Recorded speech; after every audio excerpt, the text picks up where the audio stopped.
Okay, first thing you'll probably notice, I'm not wearing my weighted vest today. That's because yesterday was tennis day and I'm very sore today, so I'm just out for a walk.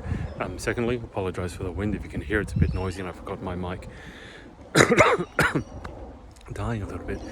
I wanted to talk about testing and if you think you have ADHD specifically, whether you should get tested and what it's like. And I want to start this by saying, obviously, this is not medical, this is not professional advice. I'm not a doctor, I'm not a psychiatrist. And secondly, big thing, if you have gotten tested, I would love to know some of your experiences, because once it became pretty certain that I had ADHD and I put it on social media, a lot of my friends reached out to me telling me that they had been diagnosed or that they were going to get diagnosed, and they told me a lot of their stories about getting tested. And I don't think I need to tell you, for some people it had worked well and for others it had not. And this was agnostic of any country. I have friends all around the world because of the work I do. And so, for example, I have a friend in Gibraltar, and she had been diagnosed potentially with ADHD. Well, she went in to get diagnosed because it was, don't really know how it happens in each individual case, but I guess you get some telltale signs, a lot of which I've been talking about in my videos. You get some telltale signs that, hey, maybe you might have ADHD, and then I guess the next step is to go and get tested. So her experience was not a good one, and the psychiatrist that she went to didn't really know specifically about adult ADHD. The idea that this person had in her head was of that, can't focus, can't sit still. And that is a subtype of ADHD.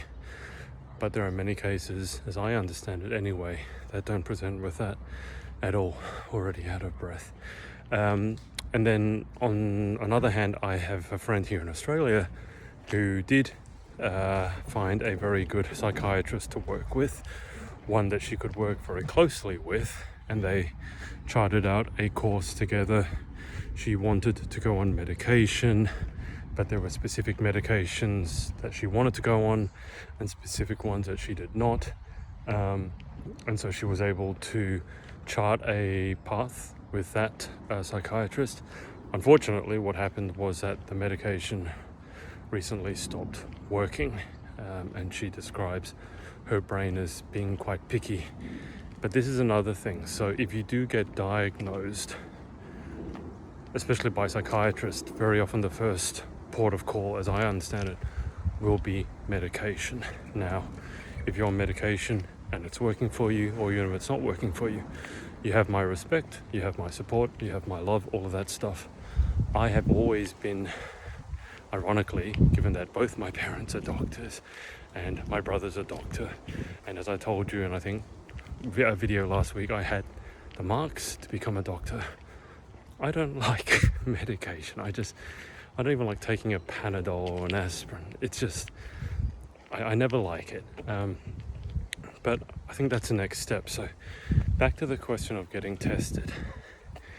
If your life, and you might need to ask your friends this, your best friends or your family, because very often it's difficult to see your own blind spots.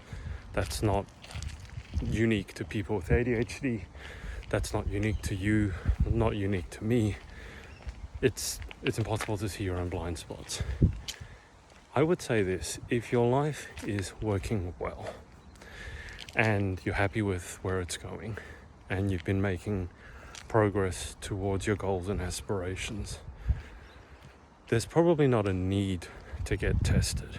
You certainly can if you have a curiosity about it, but it might more be to explain the way, certain ways that you behave or act that you've always thought might be a little different to other people.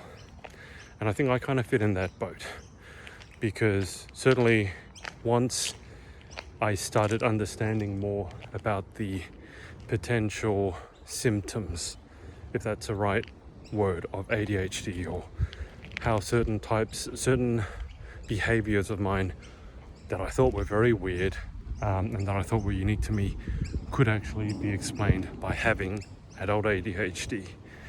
What that allowed me to do was to accept that I sometimes need to do things differently, and that's okay.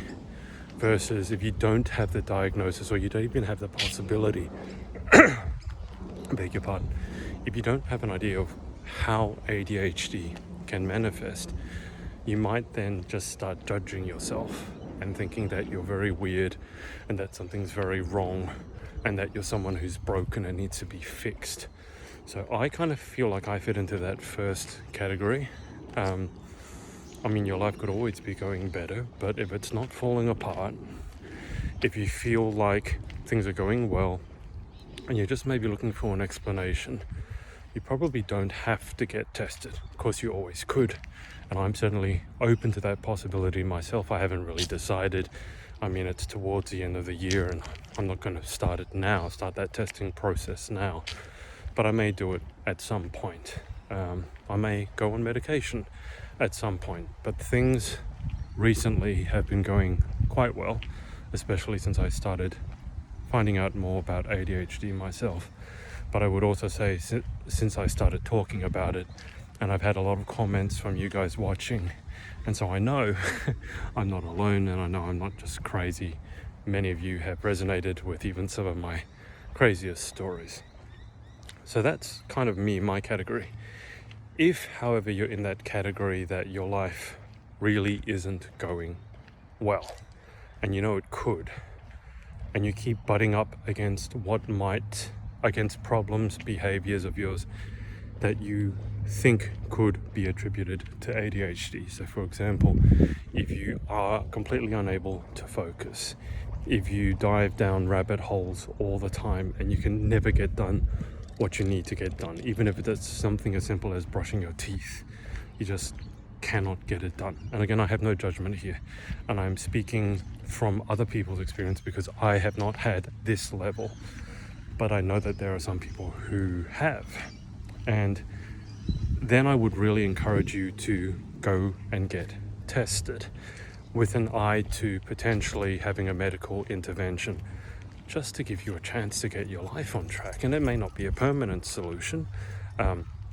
It may not be a permanent necessity. It may just be in the short term to help you, give that bit of a helping hand to get things on track.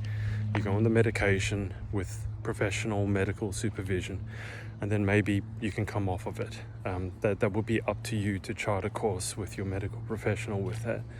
But I think that's because ADHD is such a wide variation in presentations. No two people seem to present exactly the same way. I mean, broadly speaking, there are some symptoms that a lot of people resonate with. That's why when I do these videos, a lot of people seem to resonate, but no two people present exactly the same, and especially with severity and responses to medication. Now, the one thing I will say is that my friend who actually went through testing, went onto medication, it all went well. The key, and I don't think I need to tell you this, but the key is to find, so you, at least in Australia, need a referral from your general practitioner. So that's that. But then you need to go and find a good psychiatrist. And this could be as simple, it may not be, but it could be as simple as going on to Google, searching for a psychiatrist. Maybe you find them on LinkedIn or something like that, and you're looking for someone who has a specialization, or at least an expertise, in working with adult ADHD. Not just ADHD, but adult ADHD, at least if you're in my boat. If you're talking about a child who has ADHD, that's different. Then you look for a psychiatrist who has that specialty in ADHD. But just as I just said, there's no two ADHD people that present exactly the same. There are different types or subtypes. I don't really know how to explain it, but ADHD can present very differently in different people. So not every psychiatrist will have a breadth or depth of experience dealing with each type of ADHD. So if you are like me, you're like your friend, and you're now an adult, so you're past 18, and you're beginning to notice behaviors that keep cropping up that are hindering your life and that you think might be attributed to ADHD, then I would say you really don't have much to lose, because you go and get the referral from your GP, your general practitioner, at least here in Australia. They might have a psychiatrist in mind, but you can go and find your own, and you discuss that with your GP as to why it is important to keep your health professionals in the loop. I will say this. I don't want you going charting a course all by yourself, and I mean, you're going to do that anyway if you're like me. ADHD, you're going to do that deep rabbit hole, deep dive, but work with other people as well as a sounding board. And I think I said before, it's important for us people with ADHD or neurodivergence to accept that we need to work with neurotypical people, not just because they're there, but because they do have strengths that we do not. So as much as sometimes we like to break the rules or push the rules and just get things done, sometimes, more so probably in the medical field than any other, there are regulations and procedures in place for a reason. So whether you should get tested or not, it's incredibly personal. As I said, and I'll reiterate, I really want to, if you have a story, I'd really love to know. If you don't feel comfortable putting it in the comments, just message me in private or send me an email. But I'd love to know, because for myself, it's something, as I said, I'm considering. Not right now. I mean, as I'm recording this, it's almost to the end of 2023, and I've got a relaxing family holiday coming up. It's been a busy year. Things have started really going well towards the end of this year, so I don't feel the need to do it right now. If you had asked me a couple of months ago, when I first found out that I could well have ADHD, it might have been a different proposition, but I don't think there's a huge downside to getting tested. There could be a lot of upside. That's one thing to bear in mind. The other thing that I was wary of, and this is not necessarily a downside, but there are some people who will use a diagnosis as an excuse to not try, or as an excuse for everything. And I'm very sensitized to that, which is one of my personal reasons why I'm a bit reluctant to get tested, especially when things are going well, because I don't want to fit in one label. I don't want to fit under one label. I don't want someone to see something I'm doing going, oh, yeah, that's because you got ADHD, or easy for you, you got ADHD. It's like, I've never really dealt with weight issues, but when I was growing up, I think when I was 18, 19, 20, I got into running, into jogging, and so I'd wake up 5 a.m. every day, every weekday, 5:15 a.m. I'd be out on this road here jogging for 30-45 minutes. And then you do that, and then people would see that you're skinny, that you're in shape, and people would say, oh, it's easy for you. You don't have to deal with, overeating or weight issues. You were just born that way. You got good metabolism, or you're young. And I'm like, yes, that's partly the case, but screw you. Also, I'm getting up every day running at 5 a.m. And so it's the flip side of that with the ADHD diagnosis for me. I don't want people to attribute everything I do to one label. I hope that makes sense. I'm in a way proud that I do have that label, although I don't know that's quite the right word, but I really find that talking about neurodivergence has been very helpful in finding more people I resonate with and more people who would be sort of my crowd. But I don't like labels. It's like when people, horoscopes, okay, if you're into horoscopes, go for it, but whenever anyone asks me my star sign, I don't want to tell them, I'm a Leo by the way, I don't want to tell them that, because they go, yeah, that explains why you're this, that explains why we get along so well, that explains why you're charismatic or a leader, or why you're so confident. I'm like, Really? You're going to boil me down, everything I am, under one label. I really don't like labels, and potentially as someone who has ADHD, you probably don't like labels either. You're probably a bit of a rule breaker yourself, pushing the limits, the boundaries of what everyone else thinks is normal. And I've been doing that my entire life. I intend on continuing that, because I think a lot of people do need a bit of a push or kick up the pants. But that personally, to me, is one of the reasons I'm hesitant to get tested, because for me, with everything going pretty well, I don't see a huge upside. And so the question is, why would I have to go do it? But for you, it could be completely different, and that's fine, that's okay. I would encourage you then to definitely go and get tested, go and find a good one, and plan on, find three professionals you can go to, because if it's anything like what friends of mine have said the testing process is like, there's no guarantee that the first one's going to be a good fit for you. And that good fit is important. It's not just they're all competent and one that you don't like, and another one you really get along with, and they're going to give you the same diagnosis. No. When it comes to this, it is kind of like dating in a way, in that you need to find a match. Someone who might be a good match for one person would be a terrible match for another person. And if you feel that the psychiatrist or your health professional, like your GP, for example, if they aren't taking you seriously, if they aren't hearing you out, if you don't feel heard, and they're not giving you the time, then go and see someone else. And this is why I say, find three, because I don't want you to then, and again, I've had people who've experienced this more with therapists, but they have a horrible experience with their first therapist, because there are a lot of dud therapists out there. Like any profession, they're a dud of anything, right? But when you go to a therapist for the first time, you're very vulnerable. If that doesn't go well, and you don't have a second plan, a third plan, you might just go, well, therapy doesn't work, I gave it a go and I give up. And that would be terrible, because it can work if you find the right one. And my friend was lucky in this sense that she just happened to have two sessions booked. Two initial sessions booked, because where she lived, getting a therapy session, there was a long waiting list, and she didn't want a chance, not having a good experience with the first one and then having to wait weeks or months for the second one. So she just booked both at the same time. Lucky for her, because the first one was terrible. She said it made her feel worse and she was crying and all that. And this would be a professional, be a certified professional, not someone who has no idea what they're doing, apparently, according to the certification anyway. And she happened to have that second one booked in, and she said she was very lucky because she had that one booked in. The first one went so badly that she said if she hadn't had the second one booked in, she probably wouldn't have ever gone to see another therapist.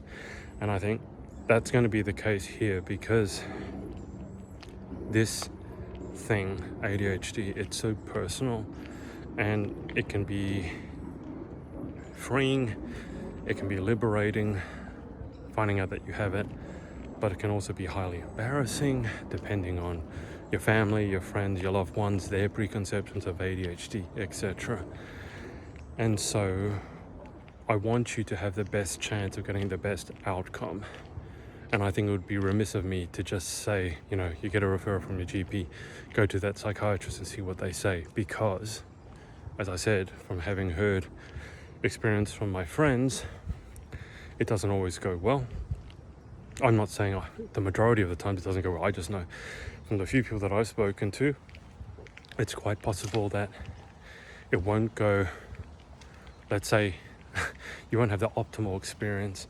And so it's always clever to have a backup plan.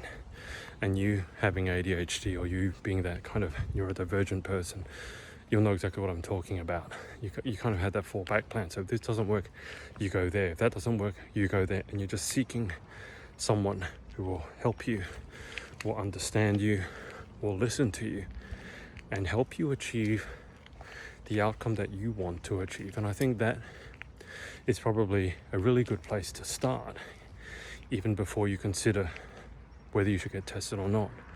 What's the actual outcome that you want? And this is why, as I said, for me, I'm not particularly huge on getting tested right now, because things are going well.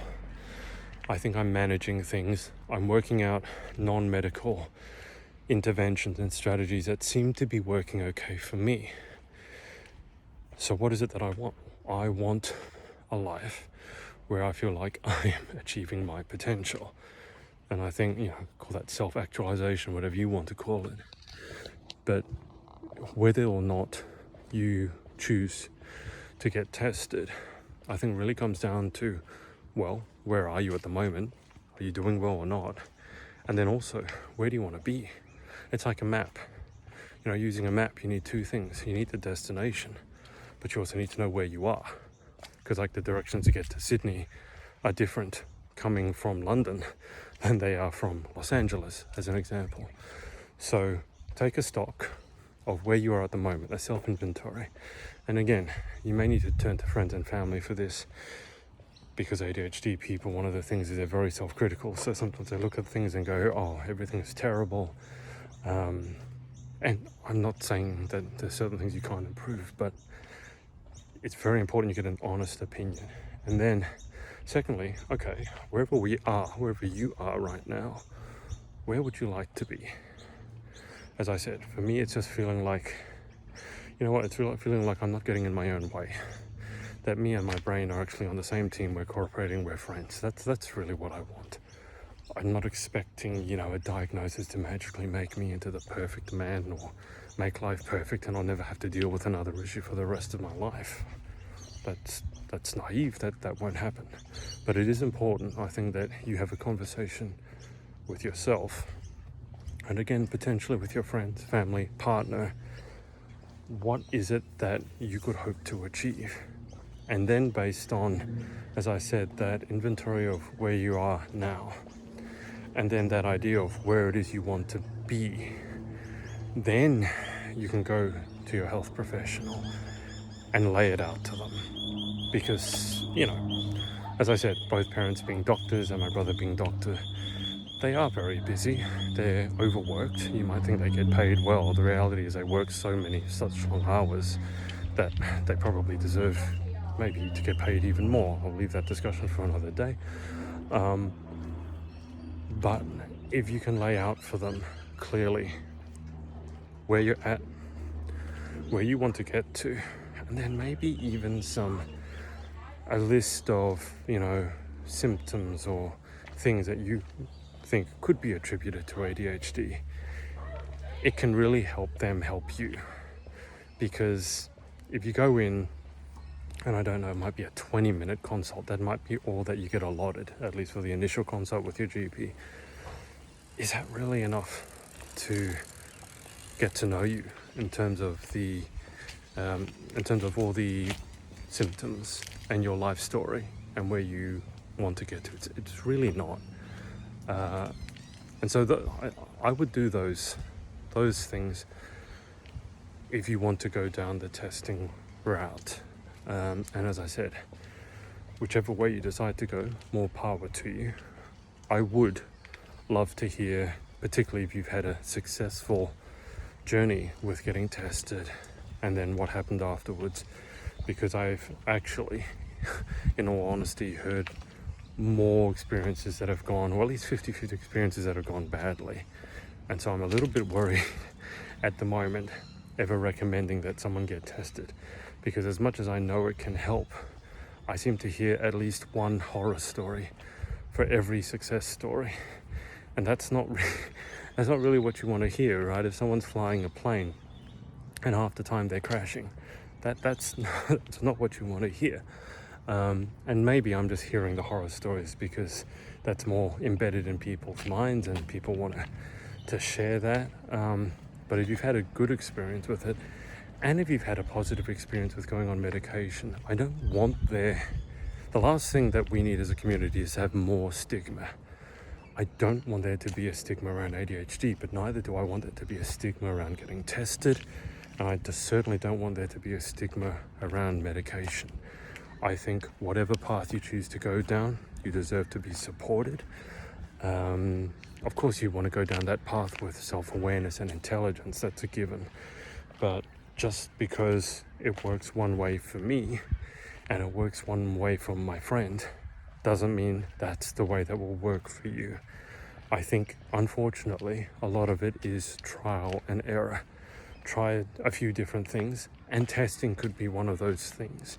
On the other hand, if you feel that, yeah, I could have it, I've always thought that I might have it, but life's going really well, it's not really a necessity, is it?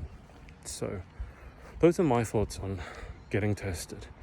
In this early stages, I've only been dealing with this ADHD thing in my head for about 2 or 3 months. I've always done a bit different, but it's only 2 or 3 months that I've attached myself to this label, or attached this label to me. So I'm by no means an expert, but I have done a lot of coaching, a lot of life coaching, and those would be my thoughts. It really depends on where you're at and where you want to get to.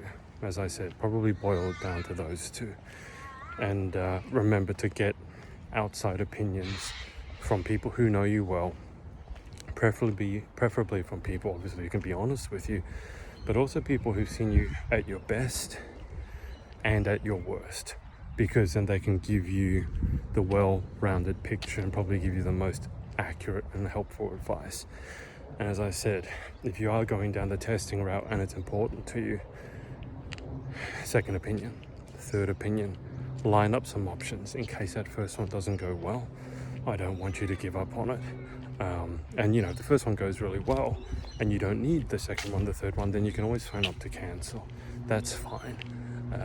But don't be like my friend who went to therapy and the first one was so terrible she never would have done it again. I don't want that risk to be something that you have to go through. And maybe you don't find a great one in the first 3. Try 10, try 20. If it's what you need, stick with it. And don't let anyone tell you otherwise, because as I've seen, explaining ADHD or ADHD symptoms to people who don't have it, a lot of the time you just get confusion. Best case scenario, or worst case scenario, you get judgment. And I don't really want to be taking advice from people who don't have it, because they don't know what it's like to live with it. On the other hand, whenever I've told someone who does have ADHD about my situation, it's almost universally met with understanding, and then it very quickly becomes a conversation as to all the things that we have in common, all those weird and wonderful behaviors that we thought were just made us insane. It almost always, a conversation turns very quickly into, wow, you're one of me. I'm not the only weird one out there. You're one of my people. So, and I think that could be something that you look forward to, is to feeling a little less alone at the end of the day. So I hope that helps. As I said, repeated times, not a medical professional, and more importantly, I want to hear your stories, because my experience is by no means definitive, and I'd love to hear stories, good, bad, and ugly. If you want to remain anonymous, go for it. Send me a message, send me an email, that's fine. But I'd love to hear uplifting stories, and I'd love to hear tips. If you did have a successful one, or you didn't have a successful testing journey, tell me some of the things you learnt, and we can help the rest of our community hopefully do the same things if they worked well, or avoid the same mistakes if they didn't go well. So I'll leave it there for now. It's a nice day here in Sydney, not too hot, and I will speak to you next time.